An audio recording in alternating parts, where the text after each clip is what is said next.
नमस्कार, मैं हूं अभय कुमार। आप देख रहे हैं अपना खास कार्यक्रम बिहार समाचार। बिहार समाचार में खबरें बिहार की, बातें बिहार की, देश दुनिया की तमाम खबरें जिसे आपको जानना जरूरी है। बिहार समाचार में हम खबर लेते हैं सत्ता के गलियारों से, पंचायत के गलियों से और गांव के चौपालों से, जो कहीं न कहीं आपके जीवन को प्रभावित करता है। तो बिहार समाचार में हम पहली खबर ले रहे हैं कि राबड़ी और मीसा संग लालू गए सिंगापुर।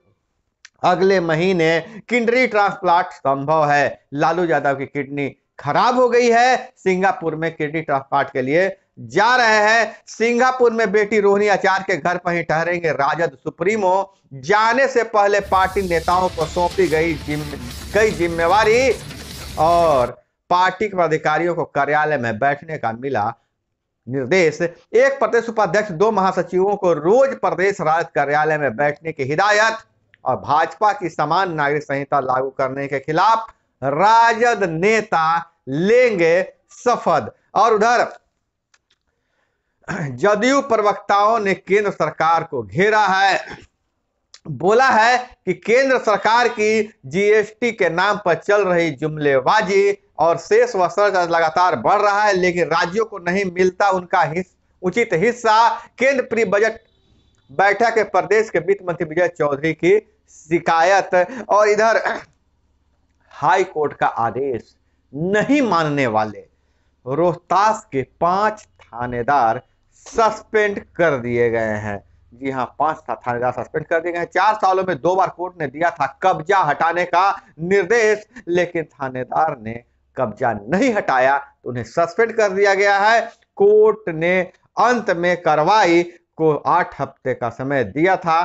कोर्ट में है सीओ, एसडीएम के खिलाफ भी मामला, कभी भी हो सकते हैं गिरफ्तार। और केंद्र के योजनाओं पर, केंद्र से जो प्रायोजित योजनाएं हैं उन पर बिहार को खर्च करने पड़ते हैं 30,000 करोड़ रुपए। 30,000 करोड़ रुपए बिहार को खर्च करने पड़ते हैं। इसलिए मंत्रियों ने, वित्त मंत्री ने मांगा है कि केंद्र हमें 90% राशि दे, हम 10% खुद करेंगे। हालांकि अभी जो व्यवस्था है उसमें राज्य को 30% राशि खर्च करना पड़ता है, 70% केंद्र देता है। लेकिन अब बिहार सरकार 90% राशि मांग रही है और बोल रही है कि 10% हम खुद खर्च कर लेंगे। और दिल्ली में क्लासरूम बनाने में 1300 करोड़ रुपए का घोटाला, विजिलेंस की रिपोर्ट आ गई है। दिल्ली में क्लासरूम घोटाला हुआ है और विजिलेंस की रिपोर्ट आ गई है। और इधर 4 दिवसीय यात्रा पर बिहार पहुंचे आरएसएस प्रमुख मोहन भागवत। पटना आज बस्तर में हैं। और इधर कोल इंडिया समेत 5 कंपनियों में हिस्सा बेच सकता है केंद्र। और समस्तीपुर में चुनाव से पत्नी का नाम वापस नहीं लिया था, अब कारोबारी की हत्या हो गया। समस्तीपुर से घटना रही है, कारोबारी अपनी पत्नी को चुनाव लड़वा रहा था, लेकिन चुनाव में नाम वापस नहीं लिया था, इसके लिए उसकी हत्या कर दी गई। व्यवसायी की टेंट कारोबारी मनोहर सिन्हा के सीने और पेट में मारी गई गोली। चुनाव के कारण भी विरोधियों से थी तनातनी की स्थिति। और यह मामला है समस्तीपुर शहर के मोहनपुर पावर हाउस चौक के पास गुरुवार की रात जाने माने टेंट कारोबारी मनोहर सिन्हा की गोली मारकर हत्या कर दिया गया है। और इधर सीजेआई ने कहा संविधान लागू करने वाले सिपाही हैं जज। और इधर जैसा आपको हम बता रहे हैं कि पीएचईटी विभाग अब नल जल योजना में व्यापक बदलाव लाने जा रहा है। अब सुबह जहां शाम जहां पानी मिलती थी, अब दोपहर को भी पानी मिलेगा, दोपहर को भी नल चालू होगा। और पूरे राज्य के, पूरे सूबे में 1,17,000 वार्डों में सुबह 6 बजे से 9 बजे, दोपहर 1 बजे से 2 बजे और शाम को 4 बजे तक, 4 बजे से 6 बजे तक पानी की सप्लाई की जाएगी। अब लोगों को पानी सप्लाई करने, पानी को इकट्ठा नहीं करना पड़ेगा, स्टोर नहीं करना पड़ेगा। लेकिन ठंड की वजह से अक्सर लोग पानी स्टोर नहीं कर पाते थे सुबह में जब पानी मिलती थी, जिससे लोगों को काफी परेशानी होती थी। अब 3 टाइम पानी मिलेगा, यह बहुत बड़ी खबर है। और बिहार के घरों में अब 3 टाइम पानी आएगा। और वहीं पटना यूनिवर्सिटी स्नातक वोकेशनल की परीक्षा 30 से वेबसाइट में गड़बड़ी से कई विद्यार्थी अब तक नहीं भर सके हैं थे फॉर्म, और काम करने के नियत में खोट है तो बख्शे नहीं जाएंगे प्रत्यय अमृत।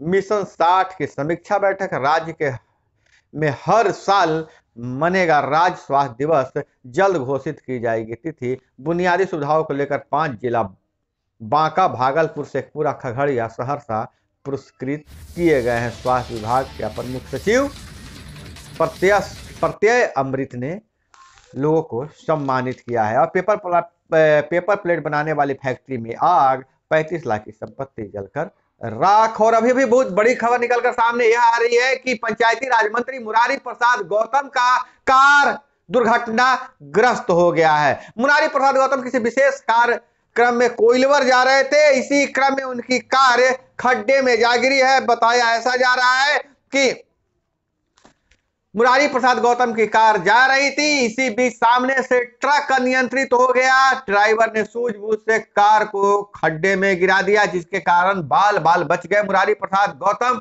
हालांकि कुछ बड़ी चोट नहीं आई है। और वहीं पटना से जो खबर निकल कर आ रही है, गर्दनी बाग से खबर निकल कर आ रही है, वार्ड सदस्यों को अब जबरन वहां से हटाया जा रहा है। एसडीओ वहां से हटा रहे हैं और कहा जा रहा है कि आपको शांतिपूर्ण प्रदर्शन करने के लिए कहा गया था, धरना देने के लिए कहा गया था, लेकिन भूख हड़ताल के लिए नहीं कहा गया था। और भूख हड़ताल के कारण आप बवाल पैदा हो सकता है, इसलिए आपको क्यों नहीं हटा दिया जाए, क्योंकि आपके पास धरना देने का आदेश नहीं है। हालांकि प्रदेश अध्यक्ष गणेश चौधरी ने कहा है कि हमारा गर्दनी बाग में प्रतिदिन लेना पड़ता है, आवेदन देकर परमिशन लेना पड़ता है, और प्रतिदिन का परमिशन का मेरे पास प्रूफ है, और हम भूख हड़ताल खत्म नहीं करेंगे। हालांकि प्रशासन चाह रही है कि उन्हें उठाकर हॉस्पिटल में भर्ती किया जाए, लेकिन प्रदेश अध्यक्ष कह रहे हैं कि मेरी जान चली जाए या बचे,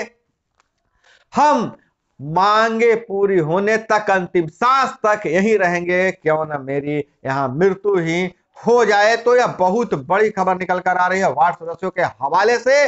और इधर ऑर्केस्ट्रा संचालकों से चंगुल में फंसी 13 लड़कियों को छुड़ाया गया। नेपाल, यूपी, असम, पंजाब और बंगाल की लड़कियां बेतिया में कार्रवाई की गई है। असम के डिब्रूगढ़ से एक नाबालिग को शादी का प्रलोभन देकर अगवा किया था, उसी के पिता की शिकायत पर हुई है कार्रवाई। और हर जिले की प्रमुख फसलों का उत्पादन बढ़ाने के लिए डीपीआर बनाएगा BAU। और इधर पूर्वोत्तर सीमा विवाद में तनाव में मेघालय नागरिक जरूरी सामग्री खरीद कर जमा कर रहे हैं। मेघालय के सीएम मानवाधिकार आयोग पहुंचे हैं। और इधर झारखंड से जो खबर निकल कर आ रही है, हेमंत सोरेन को 7 दिसंबर को फिर पूछताछ के लिए बुला सकता है ईडी।